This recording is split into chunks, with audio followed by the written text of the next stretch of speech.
Com certeza, no dia de seu aniversário, alguém já desejou a você uma vida longa. Desejos que, segundo o IBGE, têm se transformado em realidade. Nas últimas 3 décadas, a expectativa de vida do brasileiro aumentou em 11 anos e agora está na casa das 73 primaveras. Um tempo de vida maior e que todos queremos viver com qualidade. Mas envelhecer bem depende de nós. Como encarar essa estrada sinuosa que nos faz vencer o tempo? Após os 60, 70, 80, o que você vai fazer? Quais serão seus planos? Como é que você vai lidar com as perdas e aprender a fazer amizades, brincar com os netos e ter um olhar positivo sobre o que está ao seu redor? Quem não envelhece morre jovem, mas afinal, já que vivemos mais, será que vivemos bem? Reflexões que estão no livro dos filósofos Mário Sérgio Cortella e Terezinha Azeredo Rios, um apanhado de pensamentos sobre a longevidade. E é para falar sobre esse tema que o Canal Livre recebe o filósofo e escritor Mário Sérgio Cortella.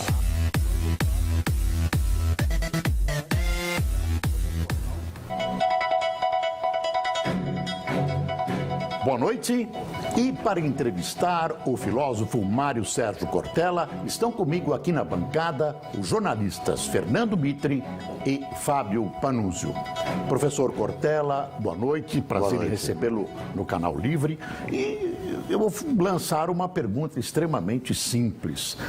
Com esse aumento da longevidade no mundo e inclusive no Brasil, as pessoas estão vivendo muito mais, por exemplo, que nos anos 50, vale a pena viver velho ou velha? Pois é, essa é uma questão, né, Boris, muito antiga, que se pergunta qual é a vida que vale a pena ser vivida. Isto é, qualquer vida. Uma vida que se dê, mesmo que a gente não tenha uma qualidade de relação, de convivência, de inteligência. Será que é uma vida que a gente prolonga, mas não pode usá-la de uma maneira que seja mais intensa e não apenas extensa? Será que a gente pode ter um corpo, né, que conosco está e que nós o somos também, que a gente aceite a degradação que ele terá? Porque você, na abertura, falava de alguém completar, por exemplo, 72 primaveras. Mas não é só primavera numa existência. A gente tem outono, né? A gente tem inverno. A ideia de primavera é até uma coisa bonita, porque fala de renascimento, mas não é sempre assim. Minha mãe, que tem 84 anos, dona Emília, ela diz uma frase que eu acho especial. Ela diz: filho, cuida do corpo direitinho, que o corpo é uma coisa tão boa que se você cuidar direitinho, dura a vida toda. Né? Essa ideia de vida toda, com uma longevidade que nos permita uma vida mais plena, ela não é uma coisa tão fácil no nosso cotidiano. Se você imaginar, há pouco mais de 100 anos, a vida média no Brasil é de 43 anos de idade. Uma pessoa, inclusive, né, ela dividia a vida em 3 blocos, 20, 40, 60. Até os 20 se formava, dos 20 aos 40 reproduzia outras pessoas e trabalhava em alta intensidade, e dos 40 aos 60 se preparava para fruir a existência de um outro modo. Aliás, quase que alguém tinha que ter a vida definida já aos 20 anos de idade. Tinha que saber com quem ia casar, ia ter que jurar que ia viver com a pessoa até que a morte o separasse, a profissão tinha que estar escolhida, a empresa na qual se quereria aposentar. Isso mudou. Hoje um menino, na faixa dos 20 anos, está em 1/5 da vida dele.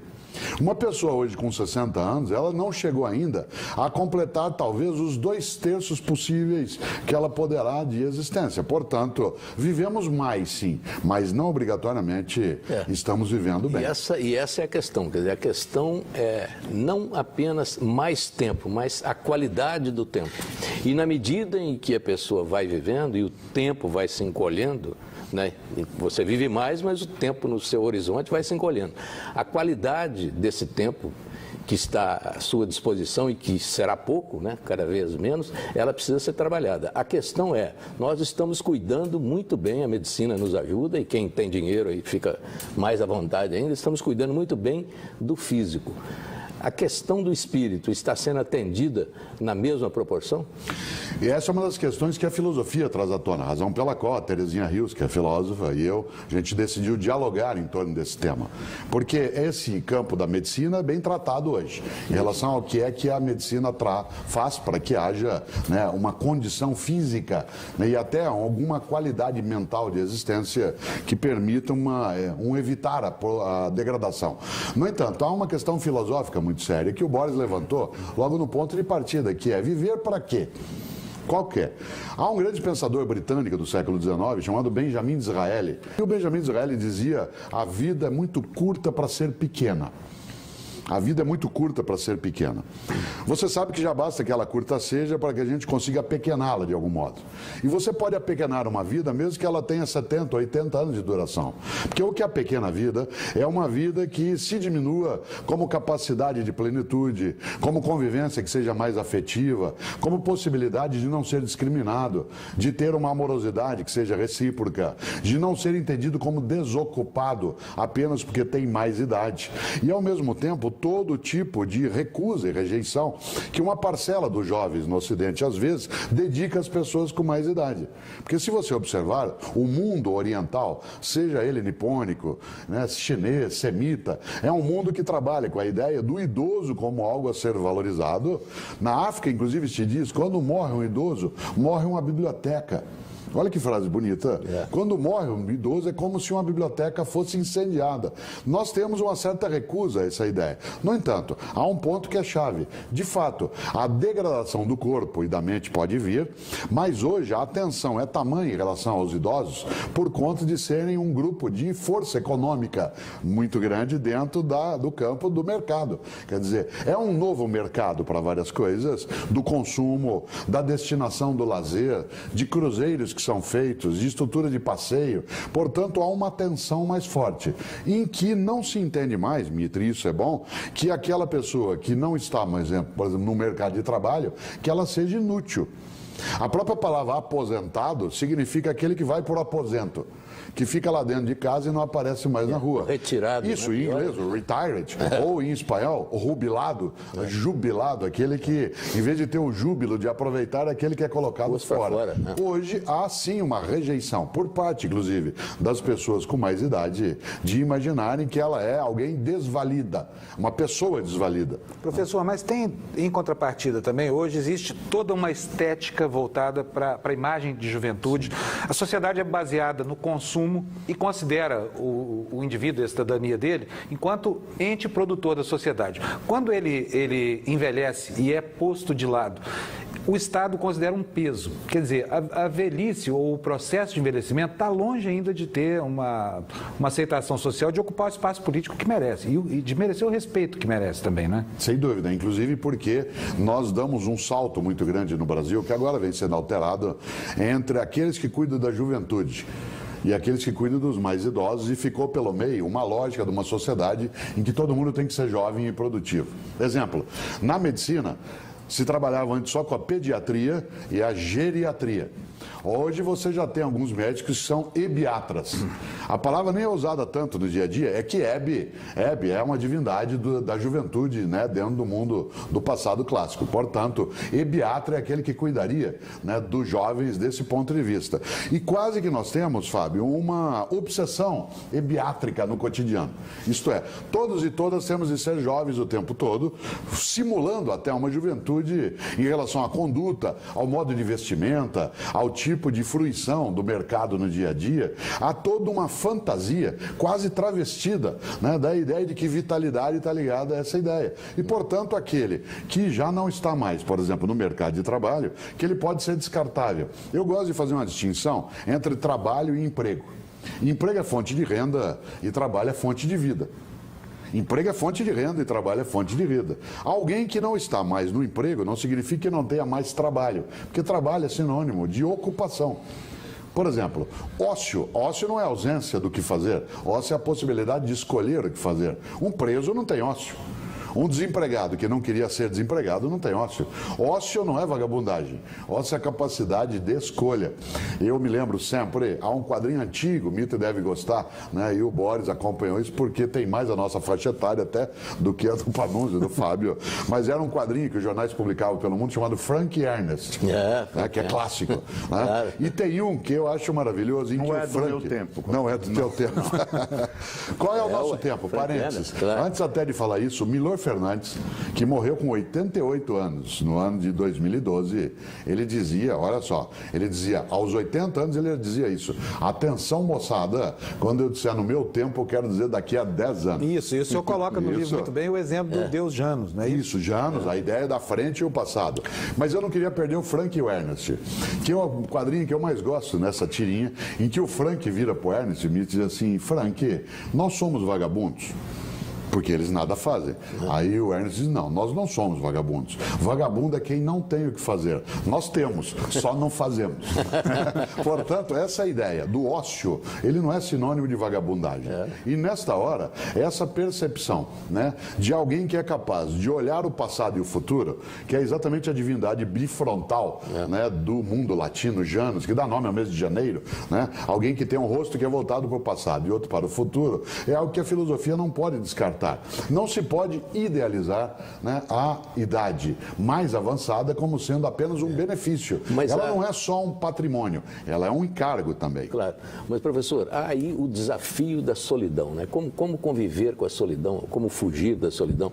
Eu vejo a solidão como uma perspectiva dupla, ambígua. A solidão tanto pode ser negativa quanto positiva, depende do modo como encara a solidão. Eu vejo, por exemplo, o aposentado, para falar de uma coisa bem prática da vida cotidiana. O aposentado tende à solidão. E essa solidão do aposentado, de um modo geral, ela é nefasta, ela é perigosíssima. Ela é fatal. E pode ser fatal. Agora, há uma diferença, né, Mita, entre ser solitário e querer ficar sozinho. Claro, diferente. Há situações do dia a dia em que eu quero ficar sozinho, mas eu não quero ser solitário. Porque o solitário é aquele que não tem a quem recorrer. Isso. É aquele que no grande sertão mesmo porque o solitário pode não estar sozinho e continuar solitário. Você pode ser solitário numa cidade como São Paulo, que é a cidade onde eu moro, entre 11 milhões de pessoas. Isso. Solitário e sozinho é outra coisa. Vez ou outra eu quero ficar só, mas eu não quero ser solitário. O que é o solitário? É aquele que, como eu dizia, no grande sertão, que Guimarães Rosa fala, não tem veredas. Isto é, não tem a quem recorrer. Evidentemente, a pessoa com mais idade, ela vai perdendo referências. Sem fazer uma brincadeira mal educada, por exemplo, o Boris, que tem um pouco mais de idade do que eu, viveu muito mais São Paulo do que eu. Quando caminha na Maria Antônia, né, vocês fez o direito. Quando você caminha na região, né, do Largo de São Francisco, quando você lembra o teu passado no campo, né, do estudo, quando você estava na universidade, aquele cenário foi desaparecendo. As referências vão desaparecendo. A banca não está mais lá. Ou as pessoas com idade como a tua, às vezes, já foram falecendo. Você vai sentindo uma certa incapacidade de conexão com o mundo que estava à sua volta. As coisas deixam de ser familiares. A paisagem desaparece. Aliás, isso é um ônus. Eu queria pedir para o senhor contar uma história que o senhor conta no livro, que é da venda da Dona Arminda. Conta essa história, porque eu acho que ela ilustra bem isso que o senhor está falando. Você sabe que eu gosto disso, porque na região de Higienópolis, São Paulo, exatamente onde hoje é a Parque Buenos Aires, mas quando eu era menino e mudei para São Paulo, era Praça Buenos Aires. Ali na Rua Lagoas ficava o armarinho da Dona Arminda. E de repente você olha e não tem mais.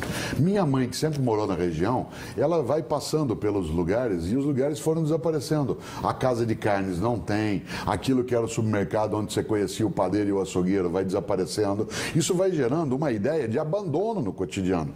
Não é casual que, se você imaginar, quando Michelangelo constrói no teto da Capela Sistina a clássica imagem de Deus e Adão quase encostando o dedo, você olha aquilo e não tem clareza se ali é Deus que está procurando Adão para não ficar sozinho, o que talvez possa ser, ou se é Adão que está procurando Deus para não ficar sozinho. Spielberg reproduz isso no ET. Aliás, o filme ET é um filme mais antigo, porque ele é de 1982. Vocês imaginem, é um filme que já tem mais de 3 décadas. Mas uma das cenas que mais emociona no ET, porque a gente não sabe qual é a idade do ET. É interessante, porque ele fica enrugado vez ou outra no filme, a gente até imagina que ele possa ter mais idade, mas como ele se relaciona com crianças, a gente supõe que ele seja mais jovem. Mas a cena mais bonita é quando ele e o menino encostam o dedo e o dedo acende. Essa ideia de uma vida que acende, ela fica um pouco rarefeita, né, para a pessoa com mais idade, porque ela vai perdendo também aquilo que era a relação. Mas ela pode criar novas conexões e hoje ela é mais aceita. Sim, nós não podemos esquecer as instituições, Boris, que criam essas conexões. Não é só o baile da terceira idade, não era só o baile da saudade que o Francisco Petrônio, né, fazia em São Paulo, ou que vários de nós com mais idade íamos dançar o Clube Piratininga, né, dentro de São Paulo, onde você fazia orquestra do Silvio Mazuca, aquelas coisas que tinham, né, coisas do que ligavam. É a ideia de você ter instituições que levam pessoas com uma outra idade, que é mais avançada e que não estão mais ocupadas no emprego, mas que continuam tendo vitalidade, a irem de volta para a universidade. Se você olhar, a Universidade de São Paulo, a PUC São Paulo, da onde eu sou originário, né, dentro da capital paulista, a Universidade Mackenzie e pelo país afora, muitas outras, têm a chamada curso da terceira idade, a Universidade da terceira idade. E que são cursos excelentes. Excelente. História da arte, cursos de filosofia, cinema, debate sobre cinema, filmes que compuseram a história. O próprio SESC, que é uma espécie de Ministério da Cultura, né, dentro do Brasil, tem coisas ótimas voltadas para essa questão. Mas aí tem um outro desafio, que é a preservação da memória. Eu diria, a outra ameaça, essa é uma ameaça real. Talvez seja a primeira morte, a perda da memória. Sim, por isso que o Alzheimer nos atinge. Quando a gente olha o Alzheimer, a gente não gosta, é a perda da memória. Mas tem uma memória a ser perdida que é boa. O professor Esqueceu Ivan Esquerdo, que não presta. O professor Ivan Esquerdo, que é da Federal do Rio Grande do Sul, é um argentino que vive no Brasil. Ele acha que tem um esquecimento seletivo. Ele tem, inclusive, um livro maravilhoso chamado O Direito ao Esquecimento, que não tem a ver com anistia. É o direito ao esquecimento entendido como sendo a importância da perda da memória na preservação da saúde mental. Porque se você e eu, vivendo 60, 70, 80 anos de idade, nós nos lembrássemos o tempo todo de tudo que a gente perdeu, de tudo que nós já tivemos e que não há mais, as pessoas que passaram pela nossa vida e que foram esvaziando esse conteúdo de vivência, o nosso sofrimento seria muito grande. Quem é mais idoso talvez se lembre de um filme dos anos 1970 chamado Zardoz, com Sean Connery, que tinha parado de fazer a série do James Bond. Que as pessoas não morriam. Isso, Zardoz, que é uma brincadeira com o Mágico de Oz. The Wizard of Oz deu o Zardoz, que era um filme feito em cima do segundo movimento da 7ª Sinfonia de Beethoven e que fala de uma sociedade que tinha conseguido a imortalidade. E eles estão juntos há 500 anos. É desesperador. Eles querem morrer, porque se você não tem a finitude, para que valorizar a vida? Se você não tem o término, não há por que fazê-lo. E o afeto, o amor e, finalmente, o sexo. Isso melhorou na velhice, mas ele, pela natureza, eu não vou dizer que se degrada, mas se transforma. Sim. Mas, por exemplo, hoje, alguns recursos da medicina trouxeram de volta, de certa maneira, a plenitude do sexo. Então, sem isso dúvida. melhorou. Há uma diferença, você sabe muito bem, entre sexo e sexualidade. A sexualidade está no campo do desejo, né? O sexo está no campo da prática e não obrigatoriamente tem desejo. Tanto que há várias profissões que se dedicam ao sexo sem desejo. Desse ponto de vista, a sexualidade de uma pessoa mais idosa, ela sempre persistiu, em qualquer idade ou não. Mas essa sexualidade encontrava obstáculos que a gente chamaria de mecânicos, né? Afinal de contas, nós temos sim, dado que a sexualidade, especialmente a masculina, ela está ligada à capacidade de vasodilatação. Com o passar dos anos, há uma perda dessa capacidade de vasodilatação pela elasticidade, né, que a nossa própria estrutura tem. E o santo Viagra resolve. Os medicamentos que lidam com disfunção erétil, eles são muito utilizáveis para aquelas pessoas que, tendo uma sexualidade que não se conseguia traduzir na prática do sexo, que ela possa ser feita. Eu acho isso uma grande vantagem. O que eu acho uma perda, Mitre, é o fato de alguns jovens com menos idade usarem alguns medicamentos que podem produzir algum tipo de distúrbio, inclusive de natureza cardiovascular, apenas por ter a sensação de algo que se pratica. Agora, o Boris está absolutamente correto nisso. Existem hoje alguns caminhos que a ciência oferece que nos deixam menos entristecidos. E não é só o uso de medicamentos para a prática do sexo. Também a capacidade de repor os dentes para você poder ter uma alimentação mais saudável, um implante em relação a algumas partes do corpo que permite que você tenha sustentação, a utilização de lentes corretivas, a correção agora em breve do glaucoma, a capacidade de operar catarata, tudo aquilo que não repõe o que a gente era. Mas existe um bloqueio da sociedade também. Sim. Uma senhora de 50 anos, eu me lembro, 55 anos, não podia tomar um copo de cerveja num restaurante. Sim. Ou então, a minha avó se recolhia, mas vestia um vestido recatado para a época. Punha até penhoar. E assumia. Sou uma velha, sou um velho. Mas hoje há senhoras de 50 anos que, graças à medicina, a plásticas e outras mágicas, querem parecer 20 ou 30. Aí começa a ficar ridículo. Então, essa obsessão ebiátrica, como eu brincava antes, isto é, essa dedicação desesperada à juventude, quase que um retrato de Dorian Gray, né, trazido ao desespero. É uma coisa terrível. É uma coisa doentia. Doentia. Isso é doença. Né? Há pessoas que não fazem. Olha Fernanda Montenegro. Onde está o conteúdo da Fernanda Montenegro? São 70 anos de palco, claro, sem que ela precise mexer. Bibi Ferreira. Eu tenho um amigo que diz, olha, as senhoras, antigamente, quando elas se recolhiam, elas bordavam. Hoje elas pintam e bordam. Professor, agora tem uma história que eu achei muito terna. Achei o ponto mais terno de todo o seu livro, está aqui na página 79. Eu queria que o senhor nos contasse como é que foi isso aqui, se isso é verdade primeiro, porque isso aqui deixa claro que há sim, vitalidade no fim da vida. Eu não sei se o Boris deixa eu contar agora nesse bloco. Se ele deixar, eu conto. Não, pode contar, por favor. Ou você quer criar suspense? A gente fala. A história é muito bonita. Então, não, vamos continuar. Tá bom. Porque eu gosto dessa ideia de suspense. E, de fato, no livro a gente conta um pouco isso. Eu fui secretário de Educação na cidade de São Paulo, né, no final, aliás, no início dos anos 1990. E é interessante porque um dia eu fui visitar uma escola na Zona Leste de São Paulo e, ao chegar na escola, era de manhã, havia um casal de idosos que estavam cuidando do jardim da escola. E eu perguntei a eles, dado que idosos de manhã numa escola de educação infantil e de ensino fundamental não era tão usual. Idoso, o senhor está falando, é idoso mesmo. Idoso mesmo, gente com mais, eu imaginava, mais de 80. E ao encontrá-los, como aquela escola tinha à noite curso de educação de adultos, eu perguntei ao senhor e à senhora, que pareciam ser o casal, e o eram, o que eles estavam fazendo ali. E disseram, nós estamos cuidando aqui do jardim, porque a gente estuda aqui à noite, nós estamos aprendendo a ler e escrever, e a gente queria retribuir à prefeitura aquilo que nos dá. E eu falei, nossa, como é que a senhora chama o senhor? E eles eram um casal, ela se chamava, olha que bonito, Maria e ele João. João e Maria. Né? Agora eu era herói, meu cavalo só falava inglês. Olha que coisa boa. Aí eu falei, o senhor, quantos anos o senhor tem, seu João? Ele falou, eu tenho 91 anos. Eu falei, nossa, e o senhor está querendo fazer curso de alfabetização para quê? Ele disse, porque eu quero ser engenheiro. Que maravilha. E eu fiquei absolutamente tocado com aquilo, porque ele não seria engenheiro por uma série de razões. Ele estava fazendo ainda a alfabetização de adultos, ele teria que depois fazer o que a gente chamava na época de suplência 1, suplência 2, fazer vestibular, entrar numa universidade, mas não tem importância, ele estava vivo. Aí virei para ela e falei, dona Maria, e a senhora quantos anos tem? Estou com quase 90. E por que a senhora quer ser alfabetizada? Ela falou, sabe o que é? Quando eu era menina, eu trabalhava, e trabalhei muitos anos, na cozinha de uma fazenda, perto da cidade hoje de Taubaté, né, num lugar chamado Buquira, que hoje é uma cidade ali no pé da Serra da Mantiqueira, no estado de São Paulo, e eu cozinhava para um homem que escrevia livro, e ele adorava a minha comida, e eu queria demais ler algum livro dele algum dia, por isso que eu vim fazer o curso. Falei, como é que esse homem chamava? Ela falou, Monteiro Lobato. Eu quase caí sentado. Ela foi cozinheira do Monteiro Lobato e não conseguia ler o livro que ele escreveu. E eu até fiquei chocado na época, eu aprendi a ler lendo Monteiro Lobato.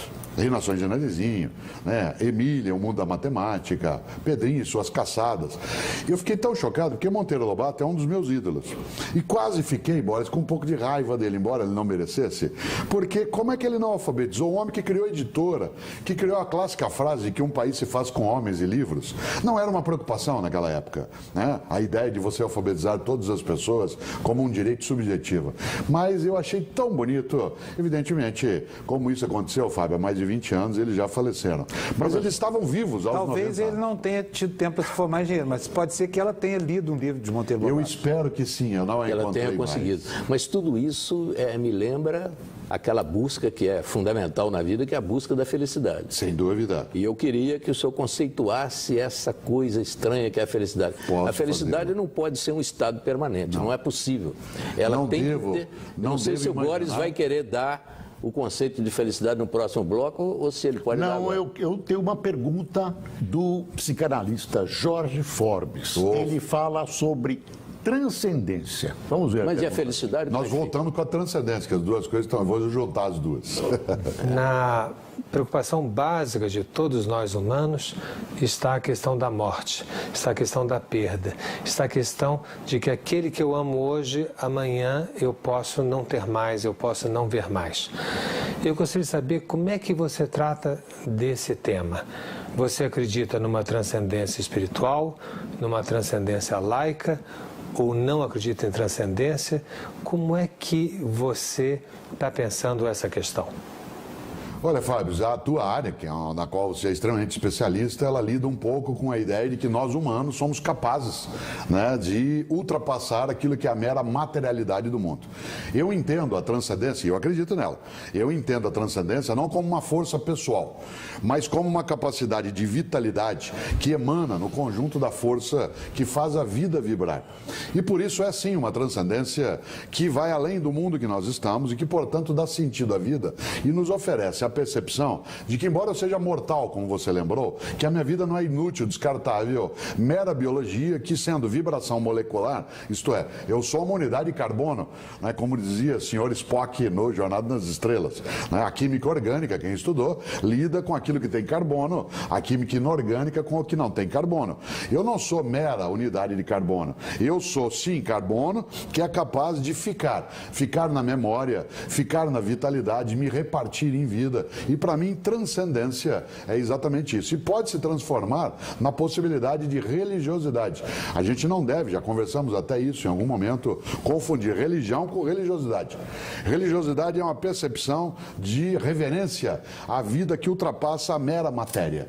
Enquanto que religião é você canalizar isso para um tipo específico de culto, com rito, com livro, etc. Eu tenho uma religiosidade na qual, Mitre, a ideia de felicidade, ela só existe por ser transitória e não ser um estado permanente. Como eu sou mortal, aliás, como todas e todos o somos, eu sei que eu não posso imaginar que um dia eu chegarei à felicidade. A felicidade não é um estado contínuo, ela é uma ocorrência. O que é a felicidade, no meu entender?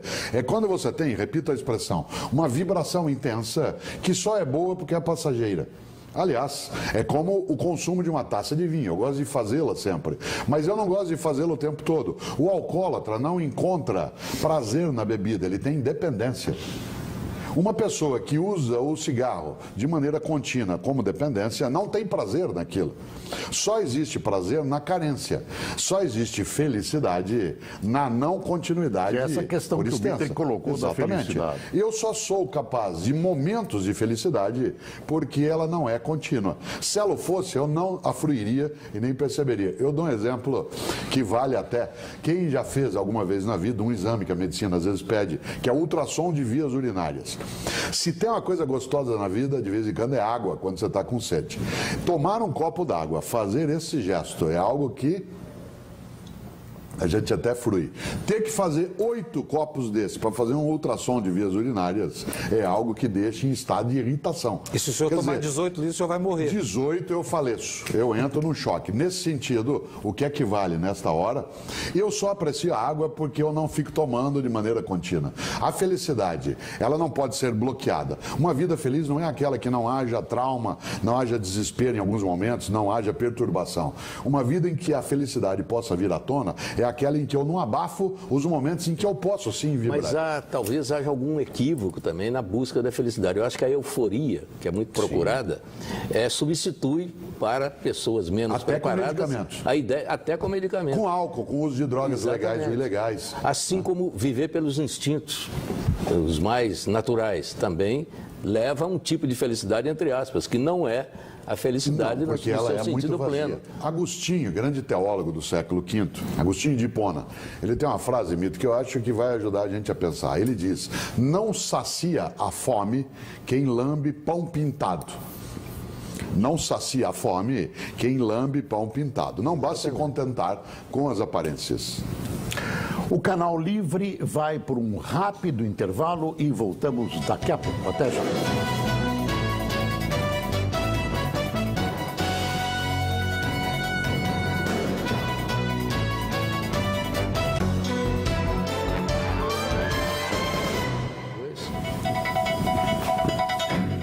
Voltamos com o Canal Livre, que esta noite discute a longevidade com o filósofo Mário Sérgio Cortella.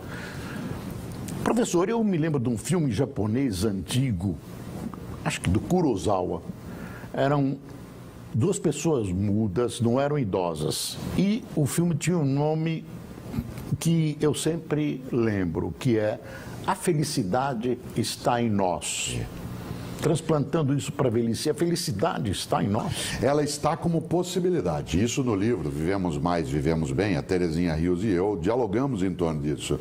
Não é aquela ideia absolutamente romântica, tolamente romântica, não porque o romantismo seja tolo, mas porque há um tipo de romantismo tolo, que é aquele que acha que a felicidade mora em nós, em vez de morar ao lado, para usar um título de outro filme mais antigo, né? De que a felicidade mora em nós e é só você colocá-la para fora. Não é assim. A felicidade também ela é circunstancial, isto é, ela depende do que está à nossa volta, depende daquilo que eu tenho comigo, das minhas relações, das pessoas com as quais eu tenho relação afetiva, mas que há a possibilidade, né, de felicidade. A gente falava antes em transcendência, né, se usa na teologia uma expressão que é homo capax dei. O que é homo capax dei, usando o latim? É o homem capaz de Deus, capaz da transcendência. Ele realiza ou não isso. A felicidade é a mesma coisa. É o homo capaz da felicidade. Você sabe que feliz em latim é félix. E félix em latim tem um duplo sentido, significa feliz e fértil. Porque felicidade é sinônimo de fertilidade. O que é felicidade? Quando você sente que a vida não está cessando. Você tem momentos em que você sente uma plenitude, até se confunde, como o Mito lembrava, com euforia. E a euforia pode ser induzida, mas a felicidade não pode ser induzida. Quando se começou a trabalhar, por exemplo, com um medicamento que é a fluoxetina, né, que é base para alguns medicamentos que são chamados de pílulas da felicidade, se imaginava que se poderia ter ali a artificialização disso, mas não é, porque alguns medicamentos induzem a euforia, como o álcool é capaz de fazê-lo, até, ou como algumas drogas. Agora, Kurosawa, ele trata desse tema num filme dele magnífico chamado Sonhos, faz isso no Han, que é a história que ele repete um pouco, né, um pouco Shakespeare, e ele vai trabalhar aquele que foi o senhor feudal idoso que começa a ser tripudiado e é levado cego pela mão, como Édipo Rei, é levado cego pela mão a caminhar sem rumo.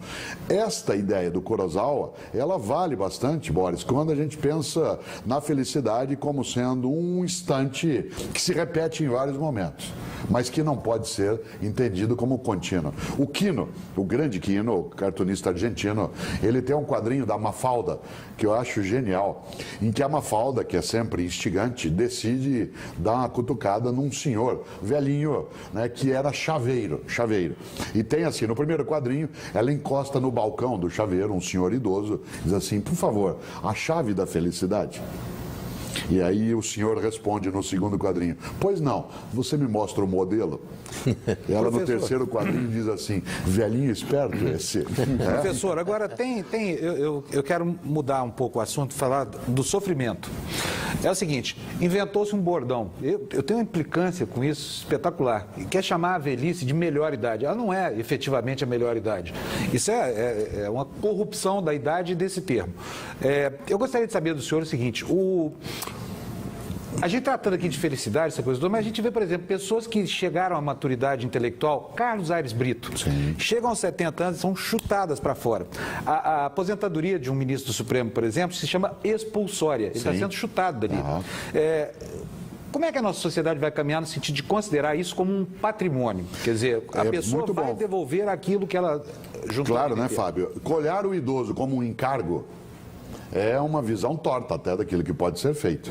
Porque, de fato, nós temos condições de maior capacidade de vida e maior longevidade sem perder vitalidade mental. Há, inclusive, ajuda, evidentemente, de medicamentos, como a gente falou antes. Mas uma das coisas que mais envelhece uma mente é a inutilidade dessa mente, que antes, plena de possibilidades, é considerada descartável, lateral. É isso que leva, de fato, a essa perda. Na universidade também existe isso. Nas universidades públicas, você tem uma aposentadoria compulsória, a expulsória, que leva à perda disso. Você se lembra que o que levou o Niemeyer a ir até 104 anos de idade fazendo o projeto é que ele tinha projeto. Eu não tenho dúvida. Claro que ele passou por sofrimentos. Você se lembra que pouco antes de morrer, ele teve que participar do sepultamento de uma filha dele, que já estava com 80 e tantos anos. Imaginar que você sepultou uma filha de 80 e tantos anos é uma dor muito grande. Mas volto ao ponto. Por que é que Niemeyer foi adiante? Porque ele tinha projeto. Porque o que é que te projeta? É aquilo que te joga para adiante e que você quer buscar. Nesta hora, olhar o idoso como sendo a melhor idade dependerá de como é que ele está vivendo. Mas, professor, senão não é. Mas aí tem o outro lado da moeda, que é a sociedade que perde com isso. Não é o idoso que está perdendo. Você tirar do Supremo Tribunal um juiz de 70 anos, você tirar da universidade um homem de 70 anos, isso é um absurdo. Então, você porque tem vários países. Nessa vários idade, países que... é a biblioteca ambulante. Eu não tenho dúvida. Que está sendo expulsa da eu universidade. defendo há anos, Mitre, uma coisa que pode até parecer estranha do ponto de vista de democracia, mas a gente não pode perder algumas figuras que são senatoriais. E a ideia de Senado está ligada à ideia de senil. Mas não de senil no sentido de perda de capacidade, mas de idoso. Aquilo que os latinos chamavam de veterano, de vetusto, né? Aquele que já estava mais tempo naquela atividade. Há vários países no mundo que pegam os seus ex-ministros do Supremo, os seus ex-presidentes da República e os transformam em senadores. Embora no Brasil haja um trauma em relação a isso, porque nós tivemos o senador biônico, colocado pelo pacote de abril de 77 pelo general Geisel, ainda assim, a ideia de você aproveitar homens e mulheres que tenham tido uma experiência na vida pública e privada e que possam funcionar como um conselho de anciãos.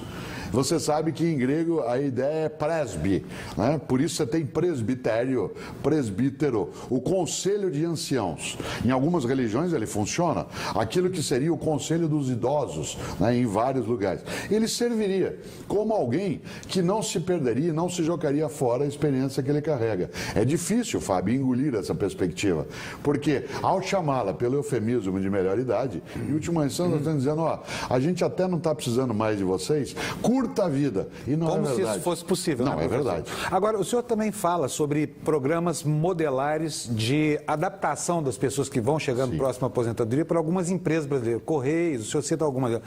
Como é que são esses programas? E queria saber também, funciona realmente preparar o aposentado para a hora de deixar o... Você tem várias organizações públicas ou privadas hoje, e a Terezinha Rios e eu trabalhamos isso no livro, que fazem com que aquele que vai se aposentar, ele não seja entendido como alguém que será descartado.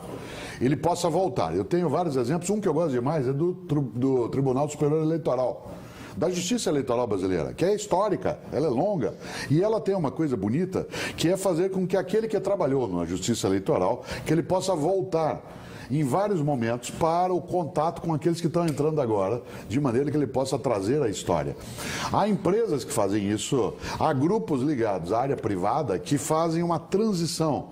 A pessoa ela passa a participar ainda de atividades e o desligamento vai sendo paulatino, sem que produza uma coisa abrupta.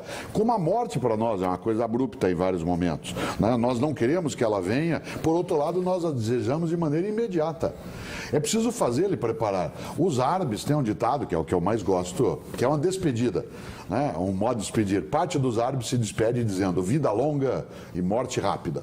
Né? Agora, vida longa e morte rápida. Viva bastante, mas na hora que for a tua hora, que seja de imediato. Mas, por isso esses programas de preparação são necessários para a gente não produzir um impacto negativo nessa mudança. Professor, o senhor falou aí das bibliotecas que são perdidas quando se morre e tal.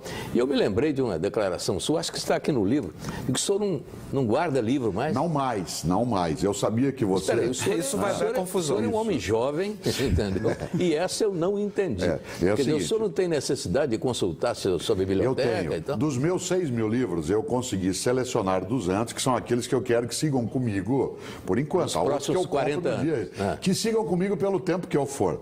Mas o restante, ao acumulá-lo, é um nível de apego que eu fico meio irritado comigo mesmo, né? Mahatma Gandhi dizia que tudo aquilo que você possui sem necessidade pode ser considerado um furto.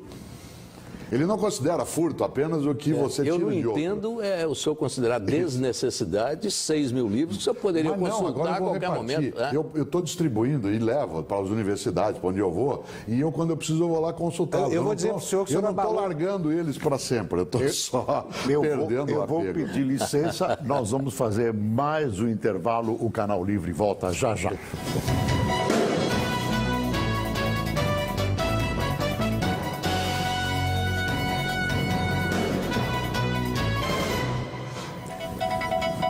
Estamos de volta com o Canal Livre, que esta noite recebe o escritor e filósofo Mário Sérgio Cortella.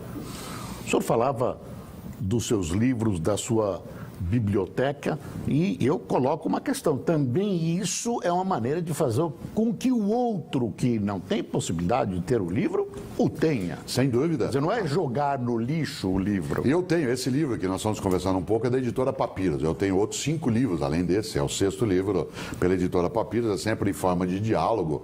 E uma coisa que eu gosto é os livros que eu recebo da editora, aqueles que a gente usa para divulgação, uma parte deles eu costumo passar adiante para pessoas em alguns locais, pessoas que eu encontro às vezes no meu dia a dia, e eu tenho hoje um hábito que eu acho que ajuda quando eu vou ficando mais longevo. Em vez de eu guardar aquilo que seria para mim uma propriedade, eu hoje, os livros que eu quis ter, aqueles livros que são autografados, aquele que o autor anotou algo, eu guardo e tenho como para mim um presente. Mas aquele que eu acabo de comprar, que não é um clássico, e eu acabo de ler, eu passo adiante. Mas o senhor provocou um abalo profundo no Mitch, que é um colecionador compulsivo de livros, e ele os consulta. Sim. Agora, teve uma coisa sobre os livros que o senhor falou que me deixou mais impressionado do que esse despojamento. O senhor falou, eu não tenho tempo mais para ler qualquer coisa, eu não leio mais qualquer coisa. Certo. E aí isso vocês dois concordam. Claro. Concordo, você lógico, concorda? Claro. Eu tenho amigos queridos que escrevem livros e me mandam, e eu digo para eles, olha, infelizmente, eu não tenho tempo. Você sabe que eu uso uma expressão, eu citei minha mãe na abertura do Canal Livre e queria falar alguma coisa nisso, porque às vezes minha mãe, nós moramos próximos em São Paulo, diz assim, filho, vem aqui conhecer uma amiga minha. Falou, mãe, você desculpe, mas eu já conheço muita gente, eu não dou conta de quem eu já conheço. Se eu for conhecer mais gente, eu não tenho o que fazer. E com os livros é a mesma coisa, hoje eu sou mais seletivo, claro, isto é, sou mais capaz de escolher aquilo que eu vou fazer, inclusive nos clássicos. Aliás, tem que ser seletivo em tudo, não só nos livros. Os livros realmente, objetivamente, significa uma possibilidade de você trabalhar essa ideia de seletividade. E eles porque é a qualidade objetiva. Lembra a minha vida. Há livros que eu pego, Boris, que eu li quando eu tinha 15 anos de idade. Portanto, a minha longevidade também é olhada por alguns livros que eu tenho na minha estante. Né? Mas não é todos. Tem alguns que eu não preciso. Nós falamos muito de vida, de como viver, de vivência, de transcendência e de felicidade. Como ligar um idoso, uma idosa, a perspectiva de morte à felicidade? É possível? A Terezinha Rios cita no livro uma coisa que eu acho maravilhosa, em que ela diz o seguinte, citando uma frase muito interessante, que é de outro pensador, que ela traz à tona, que diz o seguinte, o contrário de vida não é morrer. Morrer é o contrário de nascer. A vida não tem contrário. Olha que frase forte. O contrário de viver não é morrer. É assim. É não viver. É não viver, que é outra lógica. A vida não tem contrário. Por isso, não se prepara alguém para morrer, só se prepara alguém para viver. O grande pensador, aquele que discutiu bastante dentro do epicurismo algumas coisas, e até certo momento, aquilo que foi trazido, ele dizia, você lembra? A morte não existe. Ele diz, eu e a minha morte nunca vamos nos encontrar. Eu não Epicuro, tenho medo dela. Epicuro. Sim. A Epicuro dizia, quando eu existo, minha morte não existe. Quando ela existe, eu não existo. Claro. Como que eu vou temer algo que eu não encontro? Por isso, a grande questão não é eu e você ficarmos pensando que nós vamos morrer, porque isso é um fato. A grande questão não é a morte, é a vida que você terá enquanto ela não acontece, para essa vida não ser pequena, banal, fútil, inútil. Basta pensar, Paris Torelli, né, o grande barão de Tararé, ele dizia, a única coisa que você leva da vida é a vida que você leva. Né? Por isso, não há outra possibilidade. Eu acho que uma pessoa não tem, Boris, que se preparar para a morte, ela tem que se preparar para não ter uma vida desperdiçada.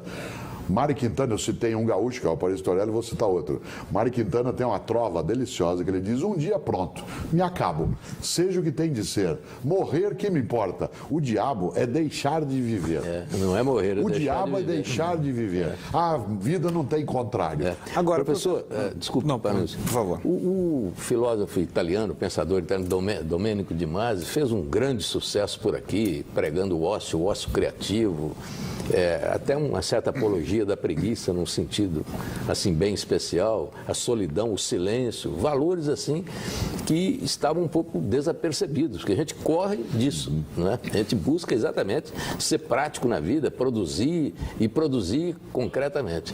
O que o senhor acha dessa face da vida, que é a busca do ócio, da solidão? Acho que o Domenico de Masi, ele trouxe silêncio. uma coisa boa, que foi a gente parar de ter uma certa laborlatria. Isso. Isto é, o exagero pelo trabalho. Nós usamos até como critério. Quer ver um exemplo? Você fica doente 10 dias, a hora que você está ficando bom, você vira para o médico, em vez de dizer assim, doutor, posso já voltar a dançar? Posso voltar a passear? Posso voltar a brincar com os meus netos ou com meus filhos? Não. Posso voltar a trabalhar? É claro. Como se esse fosse o único critério. Agora, há um momento que algumas empresas exageraram, por exemplo, na ideia de ócio criativo, e começaram a fazer disso uma obrigação. Quando você torna obrigação, não é mais ócio. Aí deixou de ser ócio. O ócio é aquilo que você tem o tempo livre para fruir. O idoso, ou como prefere alguns, o velho, a Terezinha Rios e eu, nesse diálogo, nós discutimos. Eu chamo de idoso, ela chama de velho.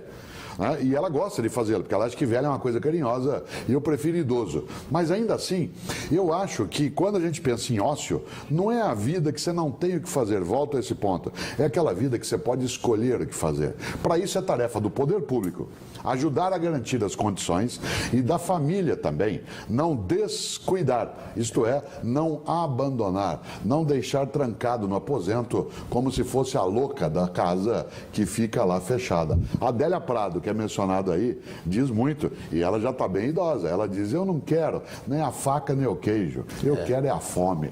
Né? Isto é, a ideia do desejo. Claro. Desejo é vitalidade. Professor Cortella, nós estamos chegando ao final do Canal Livre dessa noite e o senhor tem 1 minuto para suas considerações finais, por favor. Eu volto ao Milor Fernandes. Milor, quando ele dizia, atenção moçada, quando disser no meu tempo, eu quero dizer daqui a 10 anos. E volto também, nesse minuto, a Pierre Dac. Pierre Dac foi um grande ator do cinema francês, foi até da resistência francesa. Ele dizia, o futuro é o passado em preparação. O futuro é o passado em preparação. Que passado eu quero ter daqui a 20, 30 anos? Essa é a questão central. O Canal Livre de hoje fica por aqui. Nós agradecemos a presença do filósofo e escritor Mário Sérgio Cortella e dos jornalistas Fernando Mitre e Fábio Panunzio. Uma ótima semana e a gente se vê no domingo que vem. Até lá e boa noite.